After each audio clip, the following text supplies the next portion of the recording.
STV news देख रहे हैं आप। आज की प्रमुख खबरों के साथ मैं हूं अंसारुल हक। पहले सुर्खियां।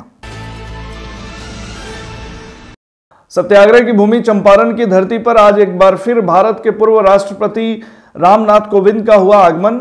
राजेंद्र कृषि विश्वविद्यालय पिपरा कोठी में आयोजित 3 दिवसीय कृषि मेले के दूसरे दिन के कार्यक्रम का किया उद्घाटन। मादक पदार्थ तस्करी के विरुद्ध मोतिहारी पुलिस की कार्रवाई लगातार जारी। हरपुर थाना पुलिस ने बड़ी कार्रवाई करते हुए एक लग्जरी कार से भारी मात्रा में गांजे की खेप को किया बरामद, एक तस्कर गिरफ्तार। मोतिहारी के एक लड़के की फिलीपींस की एक लड़की से शादी की कहानी बनी चर्चा का विषय। चार्लिन और अमृत का भारतीय रीति रिवाज से हुआ प्रेम विवाह। उन्नाव में हुए सड़क हादसे में जान गंवाने वालों के परिवार से मिले विधानसभा प्रत्याशी अनीश झा, सिलाई मशीन देकर किया मदद। आजाद यूथ ऑर्गेनाइजेशन के तत्वावधान में मैट्रिक स्कॉलरशिप टेस्ट एग्जाम के बाद स्कॉलरशिप सम्मान समारोह का हुआ आयोजन। 10 विद्यार्थियों को मिला सम्मान। आईएमए हॉल मोतिहारी में आयुष डॉक्टर समूह नीमा पूर्वी चंपारण की एक महत्वपूर्ण बैठक हुई संपन्न। लिए गए कई अहम निर्णय। पूर्वी चंपारण जिले की शिकारगंज पुलिस ने चोरी के एक मामले का किया उद्भेदन। मुख्य आरोपी चोरी के सामान के साथ हुआ गिरफ्तार। Private school and children welfare association पश्चिमी चंपारण की बैठक हुई संपन्न। आगामी 16 फरवरी को आयोजित किया जाएगा जिला सम्मेलन। और Majhaulia premier league season 1 cricket tournament का हुआ उद्घाटन। पहले मैच में मझौलिया ने अहवर कुड़िया को किया पराजित।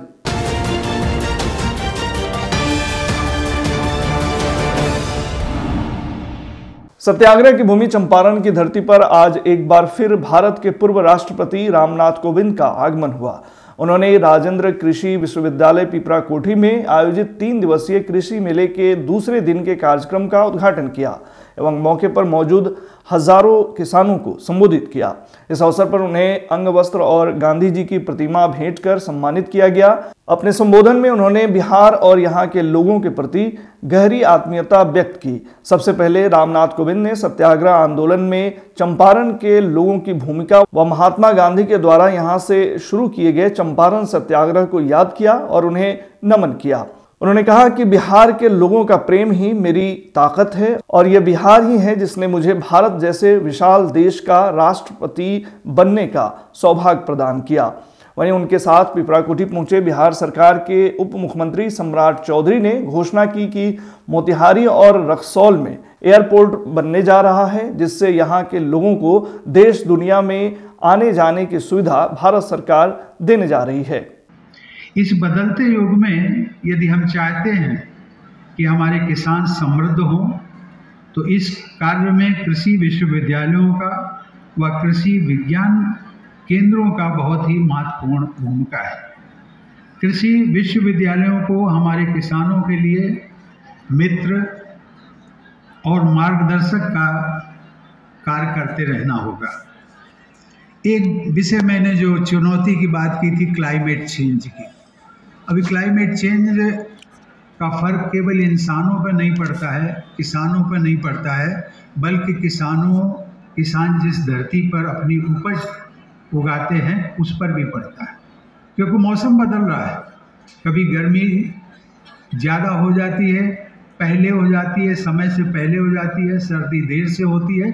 हम सब लोग किसान भाई बहन जानते हैं कि मौसम का कितना प्रभाव रहता है, और इसीलिए मैं कहता हूं कि कृषि विश्वविद्यालयों और कृषि विज्ञान केंद्रों के जो अधिकारी हैं, कर्मचारी हैं, उनका दायित्व और भी बढ़ जाता है। बढ़ाने का काम शुरू किया, इसको और आगे बढ़ाने का काम करना है। राधा मोहन जी का विशेष प्रयास रहता है इस पूरे चंपारण के इलाके में कैसे इसको आगे बढ़ाने का काम किया जाए। लेकिन साथियों, ये एफपीओ जब तक आप नहीं बनाएंगे, कोऑपरेटिव से नहीं जुड़ेंगे, और किसी तरह का किसान हो, चाहे वो गौ पालक हो, सब्जी उत्पादन करने के लोग हो, सबको हर हालत में कोऑपरेटिव सेक्टर से जुटना पड़ेगा, और यूनिवर्सिटी आपको सपोर्ट कर रही है। बिहार में पूर्ण शराबबंदी के बाद सूखे नशे का कारोबार चरम पर है। इन मादक पदार्थों के तस्करों के विरुद्ध मोतिहारी पुलिस ने अभियान छेड़ रखा है। तस्करों के विरुद्ध पुलिस की कार्रवाई लगातार जारी है। इस कड़ी में हरपुर थाना पुलिस ने एक बार फिर बड़ी कार्रवाई करते हुए एक लग्जरी कार से भारी मात्रा में गांजा का खेप बरामद किया है। इस दौरान पुलिस ने एक नेपाली तस्कर को भी गिरफ्तार किया। बरामद गांजे की कीमत अंतर्राष्ट्रीय बाजार में लगभग 10 लाख रुपए बताई जा रही है। मामले को लेकर हरपुर थाना अध्यक्ष किशन कुमार ने बताया कि गुप्त सूचना मिली थी कि नेपाल के रास्ते से गांजा की बड़ी खेप बिहार में मोतिहारी के रास्ते जाने वाली है, जिसके बाद थाना क्षेत्र के सैनिक रोड पर छापेमारी के दौरान एक संदिग्ध कार को रोककर उसकी तलाशी ली गई। तलाशी के दौरान कार से भारी मात्रा में गांजा बरामद हुआ। गिरफ्तार किया गया तस्कर नेपाल का रहने वाला बताया गया है। मोतिहारी के एक लड़के की फिलीपींस की एक लड़की से शादी की कहानी इन दिनों चर्चा का विषय बनी हुई है।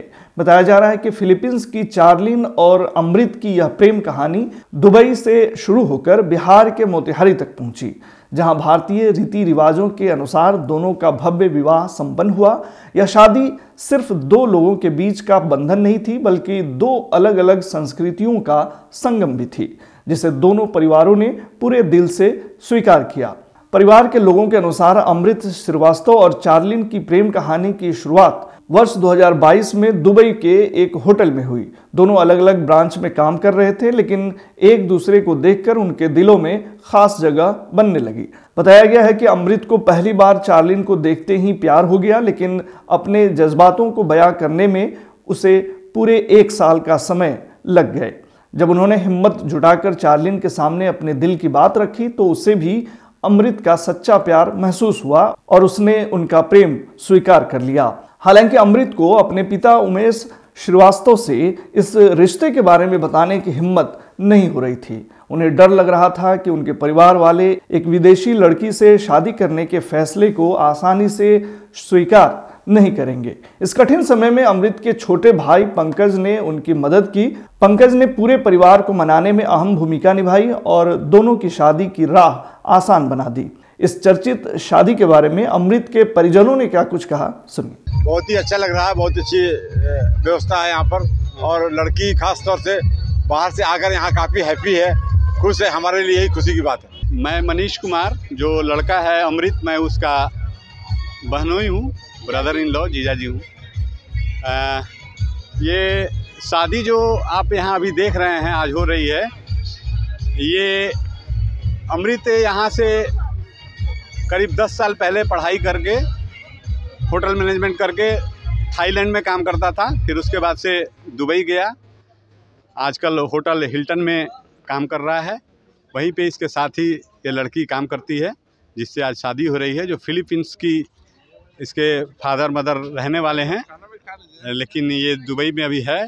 यूएस में भी इसकी परवरिश हुई है और इसको बहुत इच्छा थी कि नहीं, अगर हम इंडियन हैं तो इंडिया में जाके वहाँ के कल्चर को देखें। आजकल जो भारत के कल्चर की धूम मची है पूरे दुनिया में, उससे प्रभावित होकर ये लोग यहाँ पे आए हैं और ये शादी यहाँ करना चाहती है। चाहते तो कहीं भी शादी कर सकते थे, दुबई में भी कर सकते थे, दूसरे जगह भी कर सकते थे, फिलीपींस कर सकते थे, यूएस कर सकते थे, लेकिन उन्होंने इंडिया को चुना। मेरे घर पे 2 दिन रही है लड़की, बहुत अच्छा नेचर है उसका। उसके बाद से होटल आई हैं, मैं 2 दिन में उससे बहुत प्रभावित हूँ और बहुत अच्छी लड़की है। हम बहुत खुश हैं अमृत के इस मतलब डिसीजन से, बहुत खुश है। बिहार आके इनको बहुत अच्छा लग रहा है। बिहार के रस्म कल्चर भी इनको बहुत अच्छा लग रहा है। To the bride and the groom, and I hope that I will come back again and meet old friends like you. Thank you. What is your name? My name is Eunice Miranda. I'm very excited about the wedding of my daughter, and we're very happy that we were welcomed by the groom's family and the Indian community also. I feel that the Indian culture is very welcoming to us, and we were all excited to witness the wedding of my daughter and my soon-to-be son-in-law. We're big gratitude to all the people of Bihar, India, and everybody was very nice to us. We're embracing the rich culture and the friendly, warm atmosphere and the warm welcome that all the community of Bihar has given to us. So we're like also a new family members of India. Thank you guys. पिछले दिनों UP के उन्नाव में हुए सड़क हादसे में जान गंवाने वालों के परिवार से आज विधानसभा प्रत्याशी अनीश झा मिले और उन्हें सिलाई मशीन देकर मदद की। खबर के मुताबिक शिवहर के श्यामपुर भटहा थाना क्षेत्र के रामपुर कोसो फुलकाहा निवासी मोहम्मद मुर्तुजा के यहां पहुंचे शिवहर के विधानसभा प्रत्याशी अनीश झा ने मुलाकात की। वहीं उन्होंने कहा कि उन्नाव हादसे में परिवार के मदद के लिए मैं हर संभव खड़ा हूं और उनके मदद के लिए सिलाई मशीन आज उनके परिवार को दिया हूं। गौरतलब है कि यूपी के उन्नाव जिले में लखनऊ आगरा एक्सप्रेसवे पर बेहटा मुजावर क्षेत्र के गाढ़ा गांव के पास पिछले दिनों 5:30 बजे भीषण सड़क हादसा हुआ था, जिसमें एक स्लीपर बस ने आगे चल रहे दूध टैंकर में टक्कर मार दी थी। इस हादसे में श्यामपुर भटहा थाना क्षेत्र के रामपुर कोसो फुलकाहा निवासी मोहम्मद मुर्तुजा की मौत हो गई थी। आजाद यूथ ऑर्गेनाइजेशन के तत्वाधान में पिछले 19 जनवरी को 2 परीक्षा केंद्रों पर आयोजित मैट्रिक स्कॉलरशिप टेस्ट एग्जाम के बाद 8 फरवरी को संस्था के तरफ से स्थानीय टाउन हॉल मोतिहारी में स्कॉलरशिप सम्मान समारोह का आयोजन किया गया, जिसमें AYO की तरफ से टॉप 10 विद्यार्थियों को बैग, कॉपी, मैट्रिक का बुक सेट, पेन, मेडल और प्रशस्ति पत्र देकर सम्मानित किया गया। बताया गया है कि उक्त परीक्षा में पहला रैंक शाइस्ता परवीन, दूसरा रैंक नजरे आलम और तीसरा रैंक सोनालाल कुमार ने हासिल किया। सम्मान समारोह कार्यक्रम के मुख्य अतिथि डॉक्टर मंजर नसीम, डॉक्टर शमीमुल हक, डॉक्टर ताहिरा तबस्सुम, दीपक कुमार, मोहम्मद नईमुद्दीन आदि थे। IMA हॉल मोतिहारी में आज आयुष डॉक्टर समूह नीमा पूर्वी चंपारण की एक महत्वपूर्ण बैठक संपन्न हुई, जिसकी अध्यक्षता डॉक्टर अब्दुल खबीर ने की।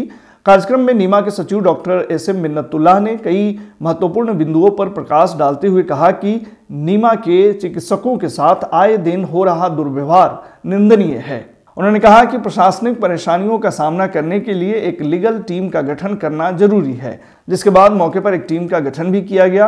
वहीं कार्यक्रम के दौरान संस्था के महिला सेल का भी गठन किया गया। कार्यक्रम में पूर्व मंत्री सह नरकटिया विधायक डॉक्टर समीम अहमद सहित जिले के कई गण्यमान्य चिकित्सक उपस्थित थे।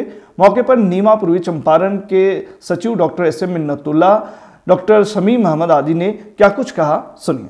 आज नीमा के तरफ से नीमा पूर्वी चंपारण में IMA हॉल में बैठक लगी। इसमें हम लोगों के साथ केसरिया के पूर्व विधायक और पूर्वी चंपारण संसदीय क्षेत्र के प्रत्याशी डॉक्टर राजेश, हम लोग के गार्जियन जलालुद्दीन साहब, डॉक्टर KM मोबिन साहब और इसके अध्यक्ष डॉक्टर खबीर साहब, सचिव मिन्नतुल्लाह साहब, सारे लोग पूरे पूर्वी चंपारण के कार्यक्रम सारे लोग अपनी अपनी बात रखें। हमने संगठन को विस्तार किया इन्होंने, हम लोग भी इन्वाइटेड थे इन लोगों के साथ। आप इन लोगों का सारा बात हम लोगों ने सुना है।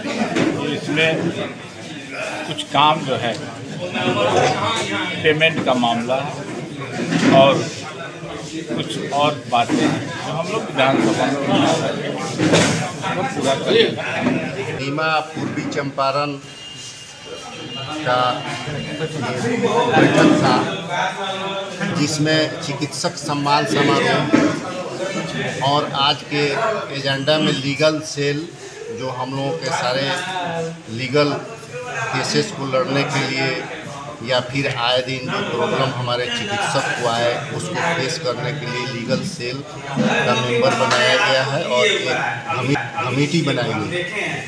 उसके बाद मेंबर्स ज़्यादा से ज़्यादा हमारे बढ़ें, इस पर जोर दिया गया है। और हमारे जो नीमा पूर्वी चंपारण का एक डायरेक्टरी हम लोग तैयार करने जा रहे हैं, जो हमारे रजिस्टर्ड डॉक्टर हैं BMS, BUMS, उनका नाम, पता और पूरा विवरण रहेगा कि हमारे इस जिला में कितने हमारे चिकित्सक रजिस्टर्ड हैं जो समय पर काम। पूर्वी चंपारण जिले के शिकारगंज थाना क्षेत्र में चोरी की एक बड़ी घटना का पर्दाफाश हुआ है। पुलिस की तत्परता और गुप्त सूचना के आधार पर इस कांड के मुख्य आरोपी को गिरफ्तार कर लिया गया है। सूचना के मुताबिक अनुमंडल पुलिस पदाधिकारी ढाका के नेतृत्व में कार्रवाई की गई, जिसमें पुलिस को महत्वपूर्ण सफलता मिली। पुलिस को गुप्त सूचना मिली थी कि चोरी के एक कांड में संलिप्त एक प्राथमिकी अभियुक्त नगर थाना क्षेत्र के कृष्णा नगर स्थित डेरा पर छिपा हुआ है, जिसके बाद पुलिस टीम ने तत्काल कार्रवाई करते हुए कृष्णा नगर में छापेमारी की और वहां से आरोपी को गिरफ्तार कर लिया। वहीं गिरफ्तार किए गए आरोपी की पहचान शिकारगंज थाना क्षेत्र के रहने वाले धीरज कुमार के रूप में हुई है। पुलिस ने छापेमारी के दौरान आरोपी के ठिकाने से चोरी के HP कंपनी के 2 laptop, 2 printer, 1 lamination machine, 3 mobile phone बरामद किया है। इस मामले में शिकारगंज थाना आगे की कार्रवाई कर रही है।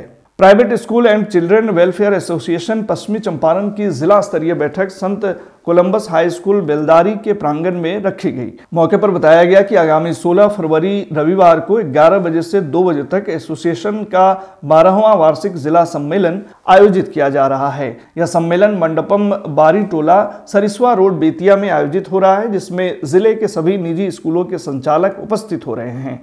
आज की बैठक में सम्मेलन के लिए रूपरेखा तैयार की गई। बैठक में जिला अध्यक्ष मोहम्मद नुरैन खान, जिला सचिव अब्दुल्ला उर्फ अरशद सरहदी, जिला कोषाध्यक्ष सनत कुमार होत्री, नीरज श्रीवास्तव और राजकिशोर आदि शामिल थे। मझौलिया के हाई स्कूल खेल मैदान में मझौलिया प्रीमियर लीग सीजन 1 द्वारा आयोजित क्रिकेट टूर्नामेंट का उद्घाटन प्रभावती शिशु केयर के निदेशक डॉक्टर R कुमार अनुपम ने फीता काटकर किया। अपने संबोधन में उन्होंने कहा कि सामाजिक सौहार्द और समरसता को बढ़ाने में खेल महत्वपूर्ण भूमिका निभाता है। ग्रामीण क्षेत्रों में छिपी प्रतिभा को उजागर होने का मौका मिलता है। उन्होंने खिलाड़ियों का उत्साहवर्धन करते हुए कहा कि खेल कूद में हार जीत होती रहती है, हारने वाली टीम को हिम्मत नहीं हारनी चाहिए, दुगनी लगन और जोश से फिर से प्रयास करना चाहिए। उद्घाटन के बाद पहले मैच में फ्रेंड्स क्रिकेट क्लब मझौलिया और KK11 अहवर कुड़िया टीम के बीच खेला गया, जिसमें KK11 की टीम ने टॉस जीतकर पहले बल्लेबाजी करते हुए निर्धारित ओवरों में 130 रन बनाए।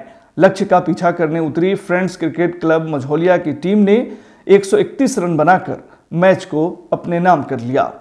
आज जो मोतीलाल हाई स्कूल में क्रिकेट टूर्नामेंट का उद्घाटन हुआ, जो मझौलिया प्रीमियर लीग सीजन 2 का आज आगाज किए हैं इन लोग, और काफ़ी आज का फाइनल मैच है।